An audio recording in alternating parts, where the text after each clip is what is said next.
ಬಿಸಿಲ ಬೇಗೆ ನೆಲಗಳ್ಳರ ಧಮಕಿ ಮಧ್ಯೆ ತಲೆ ಎತ್ತುತ್ತಾ ಇದೆ ಮಿಯಾವಾಕಿ ಅರಣ್ಯ. ತುಮಕೂರಿನ ನೆಲದಲ್ಲೊಂದು ಪರಿಸರ ಪವಾಡ.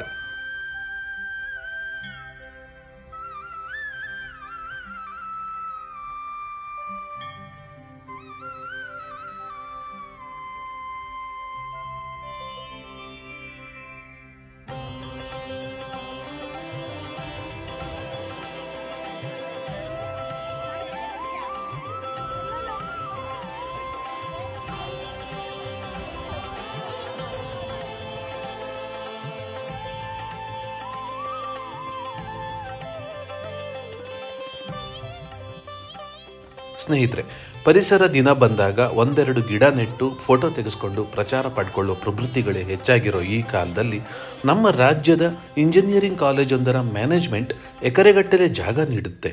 ವಿದ್ಯಾರ್ಥಿಗಳು ಪ್ರತಿ ವಾರವೂ ಗಿಡ ನೆಡ್ತಾರೆ, ನೀರು ಹಾಕ್ತಾರೆ, ಪ್ರಿನ್ಸಿಪಾಲರು ಬೆನ್ನು ತಟ್ತಾರೆ, ಉಪನ್ಯಾಸಕರು ಇದರ ಸಾರಥ್ಯ ವಹಿಸ್ತಾರೆ. ಜಾಗದ ಮೇಲೆ ಕಣ್ಣಿಟ್ಟಿರೋ ದುಷ್ಟರ ಬೆದರಿಕೆಯೂ ಎದುರಿಸ್ತಾರೆ. ಬಂಡೆಗಳ ಬಿಸಿಲು ನಾಡಿನಲ್ಲಿ ದಟ್ಟ ಮಿಯಾವಾಕಿ ಅರಣ್ಯ ಸೃಷ್ಟಿಯಾಗ್ತಿದೆ ಅಂದರೆ ನಂಬ್ತೀರಾ?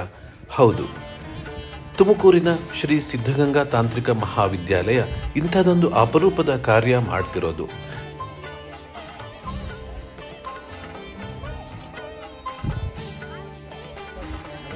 ತುಮಕೂರಿನ ಶ್ರೀ ಸಿದ್ಧಗಂಗಾ ಮಠ ತನ್ನ 8 ಎಕರೆ ಜಮೀನನ್ನು ಈ ಗಿಡ ನೆಡುವ, ನೆಟ್ಟ ಗಿಡಕ್ಕೆ ಬಾಳು ಕೊಡುವ ಕಾಯಕಕ್ಕೆ ಮೀಸಲಿಟ್ಟಿರೋದು ಮತ್ತು ಇದೊಂದು ಅಪರೂಪದ ಅರಣ್ಯ ಪ್ರದೇಶವಾಗಿ ಶ್ರೀ ಡಾಕ್ಟರ್ ಶಿವಕುಮಾರ ಸ್ವಾಮೀಜಿ ಜೀವವೈವಿಧ್ಯ ಉದ್ಯಾನವನವಾಗಿ ರೂಪುಗೊಳ್ತಾ ಇರೋದು. ವಿವರಗಳಿಗೆ ಹೋಗುವ ಮುನ್ನ ದೃಶ್ಯಕಾವ್ಯ ಕನ್ನಡ ಯೂಟ್ಯೂಬ್ ವಾಹಿನಿಗೆ ಚಂದಾದಾರರಾಗಿ ಈ ಪರಿಸರ ವಿಶೇಷ ಸಂಚಿಕೆಗೆ ಲೈಕ್ ಒತ್ತಿ ಕಮೆಂಟ್ ಮಾಡಿ. ತುಮಕೂರಿನ ಪ್ರವಾಸಿ ತಾಣ ಬಸದಿ ಬೆಟ್ಟದ ಬುಡದಲ್ಲೇ ಈ 8 ಎಕರೆಯಲ್ಲಿ ಶ್ರೀ ಶಿವಕುಮಾರ ಸ್ವಾಮೀಜಿ ಜೀವ ವೈವಿಧ್ಯ ಉದ್ಯಾನ ತಲೆ ಎತ್ತಾ ಇದೆ. ಶ್ರೀ ಸಿದ್ಧಗಂಗಾ ಮಠದ ಜಾಗವಿದು. ರಿಯಲ್ ಎಸ್ಟೇಟ್ನವರ ಕಣ್ಣು ಈ ಬಂಗಾರದಂಥ ಜಾಗದ ಮೇಲಿತ್ತು. ಜೊತೆಗೆ ಸನಿಹದ ಕೈಗಾರಿಕೆಯವರು ಇದರ ಪಕ್ಕದ ಕಲ್ಲು ಕ್ವಾರಿಯಲ್ಲಿ ಟನ್ಗಟ್ಟಲೆ ಪ್ಲಾಸ್ಟಿಕ್ಕು ಮತ್ತು ಕೈಗಾರಿಕಾ ತ್ಯಾಜ್ಯವನ್ನು ಸುಟ್ಟು ಹೊಗೆ ಎಬ್ಬಿಸ್ತಾ ಇದ್ರು. ಅವರಿಗೆಲ್ಲ ಈ ಜಾಗದಲ್ಲಿ ಹೀಗೊಂದು ಗಿಡ ಬೆಳೆಸುವ ಚಟುವಟಿಕೆಯೇ ಬೇಡವಾಗಿತ್ತು. ಆದರೆ ಶ್ರೀ ಸಿದ್ಧಗಂಗಾ ತಾಂತ್ರಿಕ ಮಹಾವಿದ್ಯಾಲಯದ ಉಪನ್ಯಾಸಕರೊಬ್ಬರು, ಪ್ರಿನ್ಸಿಪಾಲರು, ಸಹೋದ್ಯೋಗಿಗಳ ಬೆಂಬಲದೊಂದಿಗೆ ಪರಿಸರ ಘಾತುಕ ಶಕ್ತಿಗಳಿಗೆ ಸಡ್ಡು ಹೊಡೆದು ನಿಂತುಬಿಟ್ರು. ಅವರು ಕಳೆದ ಕೆಲವು ವರ್ಷಗಳಿಂದ ಲ್ಯಾಪ್ಟಾಪ್ನಲ್ಲಿ ಪ್ರಪಂಚ ನೋಡೋ ಇಂಜಿನಿಯರಿಂಗ್ ವಿದ್ಯಾರ್ಥಿಗಳಿಗೆ ಮಣ್ಣಿನ ಘಮ ತೋರಿಸ್ತಾ ಇದ್ದಾರೆ. ಅವರೇ ಪ್ರೊಫೆಸರ್ MS ರುದ್ರಮೂರ್ತಿ. ಇದು ವಿದ್ಯಾರ್ಥಿಗಳ ಒಳಗೊಳ್ಳುವಿಕೆ, ಅದರಲ್ಲೂ ಇಂಜಿನಿಯರಿಂಗ್ ವಿದ್ಯಾರ್ಥಿಗಳ ಭಾಗವಹಿಸುವಿಕೆ ಇದೆಲ್ಲ ದೊಡ್ಡ ಪ್ರಮಾಣದಲ್ಲಿ ಆಗೋದಕ್ಕೆ ಕಾರಣ ಆಗಿದೆ. ಅದು ಏನೇನಾಗಿದೆ, ಏನೇನು ಆಗ್ತಾ ಇದೆ, ಏನೇನು ಆಗಬೇಕಾಗಿದೆ ನೋಡೋಣ. ಸರ್, ಇದು Shivakumara Swamiji biodiversity park idea ಯಾವಾಗ ಬಂತು ಮತ್ತು ಅದು ಹೇಗೆ ಶುರುವಾಯಿತು? ಸರ್, ಇದು ಕೋವಿಡ್-19 ಸಂದರ್ಭ, ಲಾಕ್ಡೌನ್ ಆವಾಗ ಅನೌನ್ಸ್ ಆಗಿತ್ತು. ಕೋವಿಡ್-19 ಡಿಕ್ಲೇರ್ ಆಗಿದ ತಕ್ಷಣ ಎಲ್ಲರನ್ನೂ ಮನೆಗೆ ಕಳಿಸ್ಬಿಟ್ಟಿದ್ವಿ ಜಾಗರೂಕತೆ ದೃಷ್ಟಿಯಿಂದ. ಕಾಲೇಜ್ನಲ್ಲಿ ನಾವು ಒಂದಷ್ಟು ಫ್ಯಾಕಲ್ಟೀಸ್ಗಳು ಬಂದು ಕೂತ್ಕೊತಾ ಇದ್ವಿ, ಆನ್ಲೈನ್ ಪಾಠ ಎಲ್ಲ ಮಾಡ್ತಾಯಿದ್ವಿ. ಆ ಸಂದರ್ಭದಲ್ಲಿ ಈ ಜೂನ್ ತಿಂಗಳಲ್ಲಿ ನಾವು ಏನು ಮಾಡಿದ್ವಿ, ಒಂದಷ್ಟು ಸೊಸಿಗಳನ್ನ ಒಂದು 20, 25, 30 ಸೊಸಿಗಳನ್ನ ನಾವು ಸಂಪಾದನೆ ಮಾಡಿಕೊಂಡು, ಯಾಕೆ ನಾವಿರೋ ಫ್ಯಾಕಲ್ಟೀಸ್ ಮೆಂಬರ್ಸ್ ಒಂದು 5-6 ಜನ ಇದ್ವಿ ಡಿಪಾರ್ಟ್ಮೆಂಟಲ್ಲಿ ಸೇರಿಕೊಂಡು ಒಂದು ವಿಶ್ವ ಪರಿಸರ ದಿನಾಚರಣೆ ಆಚರಿಸಬಾರ್ದು ಅಂತೇಳಿ ಮೊಟ್ಟ ಮೊದಲ ವಿಶ್ವ ಪರಿಸರ ದಿನಾಚರಣೆನ 2020ರಲ್ಲಿ ಸ್ಟಾರ್ಟ್ ಮಾಡಿದ್ವಿ. ಆವಾಗ ಒಂದಷ್ಟು ಶ್ರೀಗಂಧ, ಜಾಕಾಯಿ ಮತ್ತು ಸಿದ್ದು ಹಲಸು ಇವನ್ನೆಲ್ಲ ತಗೊಂಬಂದು ಸಂಪಾದನೆ ಮಾಡಿ ಇಟ್ವಿ. ಒಂದು ವರ್ಲ್ಡ್ ಎನ್ವಿರಾನ್ಮೆಂಟ್ ಡೇ ಅಂತ ಮಾಡ್ಕೊಂಡ್ವಿ. ಆವಾಗ ನಮ್ಗನ್ನಿಸ್ತು, ನಾವಿರೋ ಒಂದು 5 ಜನ ಆಗಲೇ 25-30 ಸೊಸಿ ಇಟ್ಟಿದ್ದೀವಿ. ನಾವು ಸುಮಾರು 4,000 ಜನ ನಾವು ಸಿದ್ಧಗಂಗಾ ತಾಂತ್ರಿಕ ಮಹಾವಿದ್ಯಾಲಯ ಕ್ಯಾಂಪಸಲ್ಲಿ ವಿದ್ಯಾರ್ಥಿಗಳಿದ್ದೀವಿ. ಸರಿಸುಮಾರು 500 ಮಂದಿ ನಾವು ಟೀಚಿಂಗು ನಾನ್ ಟೀಚಿಂಗ್ ಸ್ಟಾಫ್ಸ್ ಇದ್ದೀವಿ. ನಾವೆಲ್ಲರೂ ಸೇರಿ ಒಬ್ಬೊಬ್ಬರು 2 ಸೊಸಿಗಳನ್ನ ಇಟ್ಟರು 8,000 ಸೊಸಿಗಳನ್ನ ಇಡತಕ್ಕಂಥ ಒಂದು ಸಾಮರ್ಥ್ಯ ನಮ್ಮ ಸಂಸ್ಥೆಗೆ ಇದೆ ಅಂತ ತಿಳಿದ ಮೇಲೆ, ಅದರ ಜೊತೆಗೇ ಗ್ಲೋಬಲ್ ವಾರ್ಮಿಂಗು, ಕ್ಲೈಮೇಟ್ ಚೇಂಜು ಇಂಥ ವಿಚಾರಗಳಲ್ಲಿ ನಾವ್ಯಾಕೆ ನಮ್ಮ ಇನ್ಸ್ಟಿಟ್ಯೂಟಿಂದ ನಮ್ಮ ಇದರಿಂದ ಒಂದು ಕೊಡುಗೆನ ಕೊಡಬಾರ್ದು ಅಂತೇಳಿ ಪ್ರಾರಂಭ ಮಾಡಿದಂಥ ಸಂದರ್ಭ, ಅಲ್ಲಿ ಈ ಒಂದು ಐಡಿಯಾ, ಈ ಒಂದು ವಿಚಾರಧಾರೆ ಅಲ್ಲಿ ಪ್ರಾರಂಭ ಆಗಿದ್ದು. ನಂತರದಲ್ಲಿ 8,000 10,000 ಸಸಿ ಇಡೋದಕ್ಕೆ ಒಂದು ಜಾಗದ ವ್ಯವಸ್ಥೆ ಬೇಕಾಗಿತ್ತು. ಆಗ ನಾವು ಈ ಜಿಲ್ಲಾಧಿಕಾರಿಗಳು ಮತ್ತು ಜಿಲ್ಲಾ ಪಂಚಾಯತ್ನ ಕಾರ್ಯನಿರ್ವಹಣಾಧಿಕಾರಿಗಳು ಶುಭ ಕಲ್ಯಾಣ್ ಮೇಡಮ್ ಇದ್ದರು. ಆವಾಗ ರಾಕೇಶ್ ಕುಮಾರ್ ಅವರಿದ್ದರು ಜಿಲ್ಲಾಧಿಕಾರಿಗಳಾಗಿ. ಆ ಸಂದರ್ಭದಲ್ಲಿ ನಾವು ಒಂದು ಮನವಿನ ಸ್ವಾಮೀಜಿಯವ್ರ ಹತ್ರ ಮಾತಾಡಿಕೊಂಡು ಸ್ವಾಮೀಜಿಯವ್ರ ಹತ್ರ ಒಂದು ಆಶೀರ್ವಾದ ತೊಗೊಂಡ್ವಿ, ಹಿಂಗೆ ಸೊಸಿ ಇಡ್ತೀವಿ ಅಂತ. ಅವ್ರು ಆಯಿತು ಇಡಿ ಅಂತ ಹೇಳಿದರು. ಆಮೇಲೆ ಜಾಗ ಗುರುತಿಸೋದಕ್ಕೆ ನಾವು ಹೋದಾಗ ನಮಗೆ ತಾಲೂಕ್ ಪಂಚಾಯತಿಯಿಂದ ಶುಭ ಕಲ್ಯಾಣ್ ಮೇಡಮ್ ಅವರು ಕಾರ್ಯನಿರ್ವಹಣಾಧಿಕಾರಿಗಳಾಗಿದ್ದರು, ಸಿ ಇ ಒ ಆಗಿದ್ದರು. ಅವರಿದ್ದವರು ಇಲ್ಲ ನಿಮಗೆ ಗುಂಡು ತೋಪು ನೆಡುತೋಪು ಸರ್ಕಾರದ ಯಾವ್ದು ಬೇಕಾದ್ರೂ ನಾವು ತೋರಿಸ್ಬೋದು, ಆದರೆ ನೀವು ಸೊಸಿ ಇಟ್ಟ ಮೇಲೆ ಸೊಸಿಗಳ ಸಂರಕ್ಷಣೆ ಭಾಳ ಜವಾಬ್ದಾರಿಯುತವಾಗಿರ್ತದೆ, ಅದನ್ನು ತಮ್ಮ ಕೈನಲ್ಲಿ ವಿದ್ಯಾರ್ಥಿಗಳ ಕೈಯಲ್ಲಿ ಮಾಡೋದು ಕಷ್ಟ ಆಗುತ್ತೆ ಅಂಥೇಳಿ ಬಸ್ತಿ ಬೆಟ್ಟದ ಪಕ್ಕ ಒಂದು 8.5 ಎಕರೆ ಜಾಗ ತಮ್ಮ ಸಂಸ್ಥೆಗೆ ಸೇರಿದಂಥ ಜಾಗ ಇದೆ. ಅಲ್ಲಿ ನಮಗೂ ಕೂಡ ಅಲ್ಲಿ ಸ್ವಲ್ಪ ಪ್ರಾಬ್ಲಮ್ ಇದೆ. ಹಾಗಾಗಿ ಅಲ್ಲಿ ಏನೂ ಕೂಡ ಬೆಳೆದಿಲ್ಲ. 8.5 ಎಕರೆ ಜಾಗದಲ್ಲಿ ಬರಡು ಭೂಮಿ ಇದೆ. ಹಾಗಾಗಿ ಅದನ್ನು ನೀವು 8.5 ಎಕರೆ ಜಾಗ ಸ್ವಾಮೀಜಿಯವ್ರದ್ದು ಇರೋದ್ರಿಂದ ಅಲ್ಲಿ ಸೊಸಿಗಳನ್ನ ಇಟ್ಟರೆ ಅಲ್ಲಿ ಸೊಸಿಗಳು ಕೂಡ ಉಳಿತವೆ, ನಿಮ್ಮ ಜಾಗನೂ ಕೂಡ ಒಂದು ಸಂರಕ್ಷಿಸಲ್ಪಡ್ತದೆ, ಜೊತೆಗೆ ಪರಿಸರಕ್ಕೂ ಒಂದು ಒಳ್ಳೆಯ ಕೊಡುಗೆ ಆಗುತ್ತೆ ಅನ್ನೋ ಒಂದು ವಿಚಾರಧಾರೆನ ಅವ್ರು ನಮ್ಮ ಮುಂದಿಟ್ಟರು. ನಮಗೆ ಭಾಳ ಸಂತೋಷ ಆಯಿತು. ಈ ಜಾಗನ ನೋಡಿದ್ವಿ. 8.5 ಎಕರೆ ಶಿವಕುಮಾರ ಸ್ವಾಮೀಜಿಯವರಿಗೆ ಒಬ್ಬರು ದಾನಿಗಳಿಂದ ಬಂದಂಥದ್ದು. ಇಲ್ಲಿ ಪಾಳು ಬಿದ್ದಿರತಕ್ಕಂಥ 8.5 ಎಕರೆ ಜಾಗದಲ್ಲಿ ಏನೂ ಬೆಳವಣಿಗೆ ಇಲ್ಲ. ಈ ಜಾಗದಲ್ಲಿ ಒಂದು ಒಳ್ಳೆಯ ಉದ್ಯಾನವನ ಬಂದರೆ ಇದು ವಿದ್ಯಾರ್ಥಿಗಳು ಕೂಡ ಒಂದು ಪರಿಸರದ ಬಗ್ಗೆ ಜಾಗೃತಿ ಮೂಡಿಸ್ಬೋದು, ಮತ್ತು ಇತರೆ ಜನರಿಗೂ ಕೂಡ ಒಂದು ಜಾಗೃತಿ ಆಗುತ್ತೆ, ಮತ್ತು ಇತರ ಅನೇಕರಿಗೆ ಇದೊಂದು ಮಾದರಿ ಆಗಬೇಕು. ಪ್ರತಿಯೊಂದು ಶಾಲಾ ಕಾಲೇಜುಗಳು ಕೂಡ ಈ ರೀತಿ ಒಂದು ಪರಿಸರದ ಕಾರ್ಯಕ್ರಮಗಳನ್ನು ಹಮ್ಮಿಕೊಂಡ್ರೆ ಇಡೀ ದೇಶಾದ್ಯಂತ ಆಗ ಖಂಡಿತವಾಗಿಯೂ ಭಾರತೀಯ ಪರಿಸರಕ್ಕೆ ಅತ್ಯುತ್ತಮ ಕೊಡುಗೆ ಆಗ್ತದೆ. A collective responsibility and collective contribution definitely it will take the nation to an higher level ಅಂತ. ಅದೇ ಸಂದರ್ಭದಲ್ಲಿ ನರೇಂದ್ರ ಮೋದಿಯವರು ಕೂಡ ಒಬ್ಬ ವಿದ್ಯಾರ್ಥಿ ಒಂದು ಸೊಸಿ ಕಾರ್ಯಕ್ರಮನ ಅವರು ಕೂಡ ತಮ್ಮ ಮಾನವ ಸಂಪನ್ಮೂಲ ಇಲಾಖೆ ಸಚಿವಾಲಯದಿಂದ ಅವರು ಕೂಡ ಹೊರಡಿಸಿದ್ರು.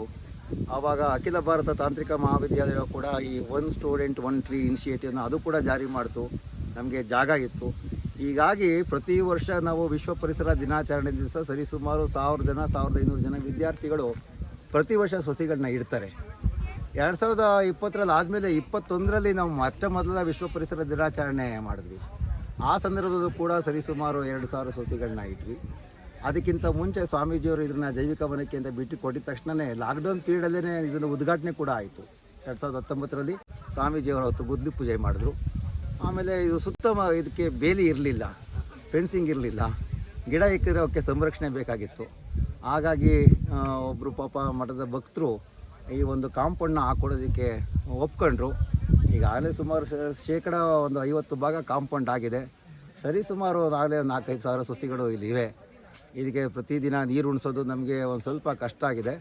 ಸರ್ಕಾರ ಕೂಡ ಈ ನಿಟ್ಟಿನಲ್ಲಿ ಸ್ವಲ್ಪ ಏನಾದರೂ ನಮಗೆ ಸಹಕಾರ ಕೊಟ್ಟು ಒಂದು 2 ಬೋರ್ವೆಲ್ಲು, ಒಂದು ವಿದ್ಯುತ್ ಶಕ್ತಿ ವ್ಯವಸ್ಥೆ ಮಾಡಿ ನಮಗೇನಾದರೂ ಒಂದು ಅನುಕೂಲ ಮಾಡಿಕೊಟ್ರೆ, ಒಂದು ಶೈಕ್ಷಣಿಕ ಕೇಂದ್ರ, ಒಂದು ವಿದ್ಯಾಸಂಸ್ಥೆ ಯಾವ ರೀತಿ ಕೆಲಸ ಮಾಡ್ಬೋದು ಪರಿಸರದಕ್ಕೆ ಅನ್ನೋದಕ್ಕೆ ಒಂದು ಒಳ್ಳೆಯ ಒಂದು ಮಾದರಿ ಪಾಠ ಆಗಬಹುದು ಅಂತ ನನ್ನ ವೈಯಕ್ತಿಕ ಅನಿಸಿಕೆ.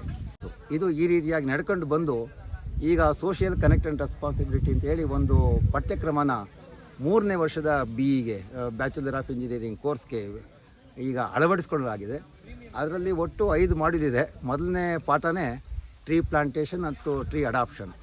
ಒಂದು ಟ್ರೀಯನ್ನು ನೆಡಬೇಕು, ಒಂದು ಟ್ರೀಯನ್ನು ದತ್ತು ತಗೋಬೇಕು ನಾವು ನೆಟ್ಟಿದ್ರ ಜೊತೆಗೆ. ಹಾಗಾಗಿ 4000 ಜನ ವಿದ್ಯಾರ್ಥಿಗಳು ಒಂದೊಂದು ಸಸಿಗಳನ್ನ ಅವರು ದತ್ತು ತಗೊಂಡ್ರು ಕೂಡ, ಇಲ್ಲಿ ಬೆಳೆಸಿದ್ರು ಕೂಡ 4000 ಸಸಿ ಖಂಡಿತ ಇದ್ದಿರ್ತವೆ. ನನ್ನ ಇದರಲ್ಲಿ ವಿದ್ಯಾರ್ಥಿಗಳಿಗೆ ಹೇಳ್ತಾ ಇರ್ತೀನಿ, ಬೆಳಗ್ಗೆ ತಿಂಡಿ ತಿಂದು ಒಂದು ಸಸಿ ಇಡೀ, ಮಧ್ಯಾಹ್ನ ಊಟ ಮಾಡೋ ಒಂದು ಸಸಿ ಇಡ್ರಿ, ಕಳ್ಕೊಂಡಿದ್ದೇನು ಅಂತ ನನ್ನಿದು. ಹಾಗಾಗಿ 2 ಸಸಿ ಇಟ್ಟರೂ ಕೂಡ ಖಂಡಿತವಾಗಿ 8000 ಸಸಿಗಳನ್ನ ಇಲ್ಲಿ ಸೇರಿಸ್ಬೋದು. ಅದ್ರ ಜೊತೆಗೆ ಅಕಿರಾ ಮಿಯಾವಾಕಿ, ಜಪಾನೀಸ್ ನಮ್ಮ ಬಟನಿಸ್ಟ್ ಏನಿದ್ದಾರೆ, ಅವರು ಒಂದು ಒಳ್ಳೆ ಮೆಥಡ್ ಕಂಡುಹಿಡಿದಿದ್ದಾರೆ, ಮಿಯಾವಾಕಿ ಫಾರೆಸ್ಟೇಷನ್.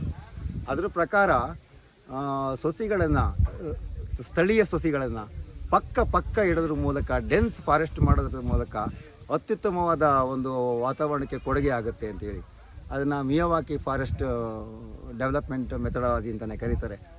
ಆ ಮೆಥಡಾಲಜಿನ ಇಲ್ಲಿ ಅಳವಡಿಸ್ಕೋಬೇಕು ಅಂತ. ಇಲ್ಲಿ ಸ್ವಲ್ಪ ಡ್ರೈ ಲ್ಯಾಂಡ್ ಇರೋದ್ರಿಂದ ಹಂತವಾಗಿ ಸಸಿಗಳನ್ನು ಒಂದ್ರ ಪಕ್ಕ ಒಂದು ಇಡ್ತಾ ಇದನ್ನು ಮಿಯಾವಾಕಿ ಫಾರೆಸ್ಟ್ ಪ್ಯಾಚ್ಗೆ ತರಬೇಕು ಅನ್ನತಕ್ಕಂಥದ್ದು ಒಂದು ಪ್ಯಾಚ್ ರೆಡಿ ಮಾಡಬೇಕು ಅಂತ. ಈಗ ಇಲ್ಲಿಂದ ಆ ಪ್ಯಾಚ್ ಈಗ ರೆಡಿ ಆಗ್ತಾ ಇದೆ. ಪ್ರತಿ ಸಾರಿ ಸಸಿಗಳು ಇಲ್ಲಿಗೆ ಪ್ಯಾಚ್ ಅಪ್ ಆಗ್ತಾ ಹೋಗ್ತವೆ, ಕಲೆಕ್ಟ್ ಆಗ್ತಾ ಹೋಗ್ತವೆ. It will become A dense forest. ಎಲ್ಲ ಸಸಿಗಳು ಒಟ್ಟೊಟ್ಟಿಗೆ ಕೂತ್ಕೊಂಡು ಸ್ನೇಹ ಸೌಹಾರ್ದತೆಯಿಂದ ಬೆಳೀತವೆ. ಅದಕ್ಕೆ ಅಂತರದ ಅವಶ್ಯಕತೆ ಇಲ್ಲ. ಇಲ್ಲಿ ವಾತಾವರಣಕ್ಕೆ ಯಾವ್ಯಾವ ಗಿಡಗಳನ್ನು ನಡೆಸಿದ್ದೀರಿ? ಇಲ್ಲಿಯ ವಾತಾವರಣಕ್ಕೆ ಇದು ಸ್ವಲ್ಪ ನಮ್ಮ ತುಮಕೂರು ಜಿಲ್ಲೆಯೊಳಗೆ ಹುಣಸೆ, ಬೀಟೆ, ಮತ್ತಿ, ಗೋಡಂಬಿ ಈ ಥರ ಡ್ರೈ ಲ್ಯಾಂಡ್ ಸ್ಪೀಸೀಸು, ಒಣ ಭೂಮಿಗೆ ಹೊಂದ್ಕೊಳ್ತಕ್ಕಂಥ ಎಲ್ಲ ಸಸಿಗಳು ಎಲ್ಲ ಹಾಕಿದ್ದೀವಿ. ಹುಣಸೆ ಹಾಕಿದ್ದೀವಿ, ಬೀಟೆ ಹಾಕಿದ್ದೀವಿ, ಮತ್ತಿ ಹಾಕಿದ್ದೀವಿ, ವನ್ನೆ ಹಾಕಿದ್ದೀವಿ, ಆಲ ಹಾಕಿದ್ದೀವಿ, ತಾರೆ ಹಾಕಿದ್ದೀವಿ, ಸುರವನ್ನೆ ಇದೆ, ಕರಿವನ್ನೆ ಇದೆ, ಕಾಡು ಮತ್ತಿ ಇದೆ, ಒಳೆ ಮತ್ತಿ ಇದೆ, ಹೀಗೆ ಎಲ್ಲ ವೆರೈಟೀಸು ಕೂಡ ಇದೆ. ನೇರಳೆ ಇದೆ, ಜಮ್ನೇರಳೆ ಹಾಕಿದ್ದೀವಿ. ಸೊ ಶ್ರೀಗಂಧನೂ ಇದೆ, ರಕ್ತಚಂದನೂ ಇದೆ, ಕಾಡು ಬಾದಾಮಿ ಇದೆ, ಬಸರಿ ಗಿಡ ಇದೆ, ಹೂವರ್ಸಿ ಇದೆ. ನಮ್ಮ ಸಿದ್ಧಗಂಗಾ ತಾಂತ್ರಿಕ ಮಹಾವಿದ್ಯಾಲಯದಲ್ಲಿ ಇಂಥ ಚಟುವಟಿಕೆಗೆ ಪ್ರೋತ್ಸಾಹ ಯಾವಾಗಲೂ ಇರುತ್ತೆ. ಅನೇಕ ಕಾರ್ಯಚಟುವಟಿಕೆಗೆ ಸಂಸ್ಥೆ ಪ್ರೋತ್ಸಾಹ ಮಾಡಿದೆ, ಈ ನಿಟ್ಟಿನಲ್ಲೂ ಕೂಡ ಪ್ರೋತ್ಸಾಹ ಮಾಡಿತು.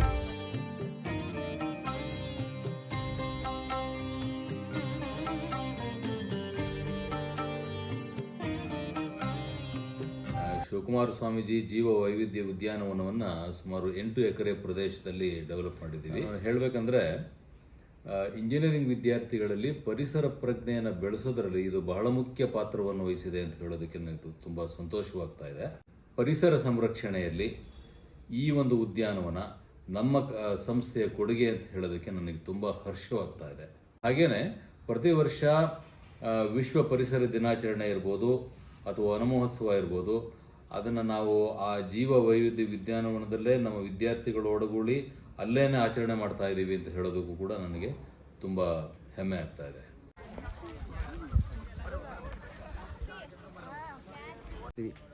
ಕೆಲವು ಸಾರಿ ವಿದ್ಯಾರ್ಥಿಗಳಿಗೆ ಮೊಟ್ಟ ಮೊದಲ ಅನುಭವ ಆಗಿರುತ್ತೆ, ಹಾಗಾಗಿ ಅವರಲ್ಲಿ ಸ್ವಲ್ಪ ನಿರ್ಲಕ್ಷ್ಯತನ ಇರುತ್ತೆ. ಅವರ ಮನಸ್ಸನ್ನು ಪರಿವರ್ತನೆ ಮಾಡತಕ್ಕಂಥ ಶಕ್ತಿ ಈ ಪ್ರಕೃತಿ ಇರೋದ್ರಿಂದ ನಾವು ಸೇಫು. ಹಾಗಾಗಿ ಅವರು ಇಲ್ಲಿ ಬಂದಿದ ತಕ್ಷಣ ಅವ್ರ ಮನ ಪರಿವರ್ತನೆ ಆಗುತ್ತೆ. ಸೊ ಮೊದಲ ಟೈಮ್ನಲ್ಲಿ ಭಾಳ ಖುಷಿ ಇರೋದಿಲ್ಲ, ಬಟ್ ಅದೇ ಅಭ್ಯಾಸ ಆದಮೇಲೆ ಪ್ರತಿ ಸರಿ ಬಂದು ಸಸಿ ಇಕ್ಕಕ್ಕೆ ಸ್ಟಾರ್ಟ್ ಮಾಡಿಬಿಡ್ತಾರೆ. ಸೊ ಆ ಒಂದು ಪರಿವರ್ತನೆ ಇದೆಯಲ್ಲ, ಅದು ನಮಗೆ ಭಾಳ ಖುಷಿ ತರುತ್ತೆ. ಅದು ನಮ್ಮ ಸಂಸ್ಥೆಯ ಕೊಡುಗೆ. ಯಾರು ಸಸಿ ಇಡೋಕ್ಕೆ ಬರ್ತಾರೋ ಅವ್ರಿಗೆ ಎತ್ತರವಾದ 10/60 ಸಸಿಗಳನ್ನೇ ಕೊಡಬೇಕು. ಸಣ್ಣ ಸಸಿ ಇಟ್ಟರೆ ಸರ್ವೈವಲ್ ಪ್ರಾಬಬಿಲಿಟಿ ಕಡಿಮೆ, ಎತ್ತರವಾದ ಸಸಿಗಳನ್ನ ಇಟ್ಟರೆ ಅವ್ರ ಸರ್ವೈವಬಿಲಿಟಿ ತುಂಬ ಜಾಸ್ತಿ. ಹಾಗಾಗಿ ವಿದ್ಯಾರ್ಥಿಗಳ ಕೈನಲ್ಲಿ ಅವ್ರ ಕೆಲಸ ಅವ್ರ ಸಾರ್ಥಕತೆಯನ್ನು ಕಾಣಬೇಕು, ಅವ್ರಿಗೆ ಖುಷಿ ಆಗಬೇಕು ಅಂತಂದರೆ ಅವ್ರು ಎತ್ತರವಾದ ಸಸಿಗಳನ್ನ ಇಡಬೇಕು. ಅವ್ರು ನೋಡಬೇಕು ನಾವು ಇಟ್ಟು ಸಸಿ ಬಂತು ಅಂತ. ಸಣ್ಣ ಸಸಿ ಇಟ್ಬಿಟ್ಟು ಸಸಿ ಹೊರಟೋಗ್ಬಿಡ್ತು ಅಂತಂದರೆ, ನಾ ಇಕ್ಕಿ ಸಸಿ ಹೊರಟೋಗ್ಬಿಡ್ತು ಬೇಜಾರಾದರೆ ಅವ್ರಿಗೆ ಪ್ರೋತ್ಸಾಹ ಸಿಗಲ್ಲ ವಿದ್ಯಾರ್ಥಿಗಳಿಗೆ. ಹಾಗಾಗಿ ವಿದ್ಯಾರ್ಥಿಗಳಿಗೆ, ಅದರಲ್ಲೂ ಶಾಲಾ ಕಾಲೇಜು ವಿದ್ಯಾರ್ಥಿಗಳಿಗೆ, ಮಕ್ಕಳುಗಳಿಗೆ ಸಸಿಗಳನ್ನ ಕೊಡಬೇಕಾದ್ರೆ ಎತ್ತರವಾದ ಸಸಿಗಳನ್ನೇ ಕೊಡಬೇಕು, 10/16 ಸಸಿಗಳನ್ನೇ ಕೊಡಬೇಕು.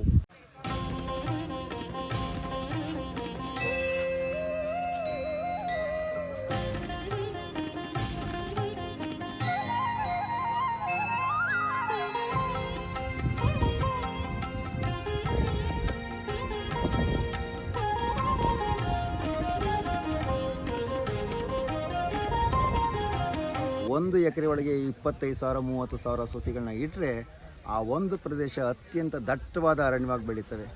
ಬೇರುಗಳು ತನ್ನ ಸೌಹಾರ್ದತೆಯಿಂದ ಕೂಡ್ಕೊಂಡು ಬೆಳ್ಕೊಂಡು ಹೋಗ್ತವೆ. ಸೊ ಇದು ಮಿಯಾವಾಕಿ ಮೆಥಡ್ನ ಒಂದು ವೈಶಿಷ್ಟ್ಯ. ಸೊ ಇಂಥ ಒಂದು ಜೈವಿಕ ವನವನ್ನು ನಾವು ರಾಷ್ಟ್ರಕ್ಕೆ ನಾವು ಮಾದರಿಯಾಗಿ ಕೊಡಬೇಕು. ಎಲ್ಲ ವಿದ್ಯಾರ್ಥಿಗಳು ಸೇರಿ ಸತತವಾದ ಪರಿಶ್ರಮದಿಂದ ಈ ದೇಶದ ಪ್ರಧಾನಿಯ ಕನಸನ್ನು ನನಸು ಮಾಡ್ಬೋದು ಮತ್ತು ಈ ದೇಶದ ಒಂದು ಪರಿಸರದಕ್ಕೆ ಒಂದು ಅಮೂಲ್ಯವಾದ ಕೊಡುಗೆಯನ್ನು ನಾವು ಕೊಡ್ಬೋದು. ಸೊ ಹಾಗಾಗಿ ಆ ಕೊಡುವ ಮೂಲಕ ನಾವು ನಮ್ಮ ದೇಶದ ಪ್ರಧಾನಿಗಳಿಗೆ ನಾವು ಅಲ್ಲಿ ಹೋಗಿ ಮಾತಾಡೋಕ್ಕಾಗುತ್ತೋ ಇಲ್ವೋ, ಆದರೆ ಇಲ್ಲಿ ಕೊಡುಗೆ ಕೊಡುವ ಮೂಲಕ ನಾವು ಉತ್ತರನ ಕಳಿಸ್ಕೊಡ್ಬೇಕಾಗಿದೆ. ಅವರು ಅಂಥ ಯೋಜನೆಗೆ ನಮ್ಮ ಕಾರ್ಯ ಉತ್ತರ ಆಗಬೇಕು ಅನ್ನತಕ್ಕಂಥದ್ದು ನನ್ನ ಅಭಿಲಾಷೆ. ಮತ್ತು ನಮ್ಮ ಹಳೆ ವಿದ್ಯಾರ್ಥಿಗಳು ಈ ಕಾರ್ಯಕ್ರಮಗಳನ್ನು ಸೋಷಿಯಲ್ ಮೀಡಿಯಾದಲ್ಲಿ ನೋಡಿದಾಗ ನಮ್ಮ ಕಾಲೇಜಿನ ಹಳೆ ವಿದ್ಯಾರ್ಥಿಗಳು ಮಾತ್ರ ಭಾಳ ಇದ್ರ ಬಗ್ಗೆ ಒಂದು ಒಲವನ್ನು ಹೊಂದಿದ್ದಾರೆ. ಯಾವುದೋ ಬೇರೆ ಬೇರೆ ಪ್ರಯೋಜನಕ್ಕೆ ಬರತಕ್ಕಂಥ ಕಾರ್ಯದಲ್ಲಿ ಎಂಗೇಜ್ ಆಗೋಬೋದು ವಿದ್ಯಾರ್ಥಿಗಳು ಇಂಥ ಸಾಮಾಜಿಕ ಪರಿಸರದ ದೃಷ್ಟಿಕೋನದಿಂದ, ಸಾಮಾಜಿಕ ಅಭಿವೃದ್ಧಿಯ ದೃಷ್ಟಿಕೋನದ ಕಾರ್ಯಕ್ರಮಗಳಲ್ಲಿ ಎಂಗೇಜ್ ಆಗೋದಿದೆಯಲ್ಲ, it is the largest community engagement. ಒಂದು ಕಮ್ಯುನಿಟಿ ಎಂಗೇಜ್ಮೆಂಟ್ ಇದೆ ಕಾನ್ಸೆಪ್ಟ್, ಅದು ಕೂಡ ಒಂದು ಈಗ ಇಂಜಿನಿಯರಿಂಗ್ ಕೋರ್ಸಲ್ಲಿ ಅದು ಬರ್ತಾ ಇದೆ, community engagement. So that is a new concept is ನಾವು coming in India. So community ಎಂಗೇಜ್ಮೆಂಟಲ್ಲಿ ಎಲ್ಲರೂ ಕೂಡ ಒಟ್ಟಾಗಿ ಸೇರಿ ಒಂದು ಬೃಹತ್ವಾದ ಕಾರ್ಯನ ಅತಿ ಸುಲಭನಾಗಿ ಮಾಡತಕ್ಕಂಥದ್ದು, ಕ್ಲಿಷ್ಟಕರವಾದ ಕೆಲಸಗಳನ್ನು ಅತಿ ಸುಲಭವಾಗಿ ಮಾಡೋದಕ್ಕೆ ಕಮ್ಯುನಿಟಿ ಎಂಗೇಜ್ಮೆಂಟ್ ಕೂಡ ಒಳ್ಳೆ ಸಹಕಾರಿಯಾಗುತ್ತೆ. ಇದರಲ್ಲಿ ನಮ್ಮ ಇಂಜಿನಿಯರಿಂಗ್ ವಿದ್ಯಾರ್ಥಿಗಳು ಕಮ್ಯುನಿಟಿ ಎಂಗೇಜ್ಮೆಂಟ್ ಅಂದರೆ ಏನು ಅಂತ ಕಲ್ತ್ಕೋಬೋದು.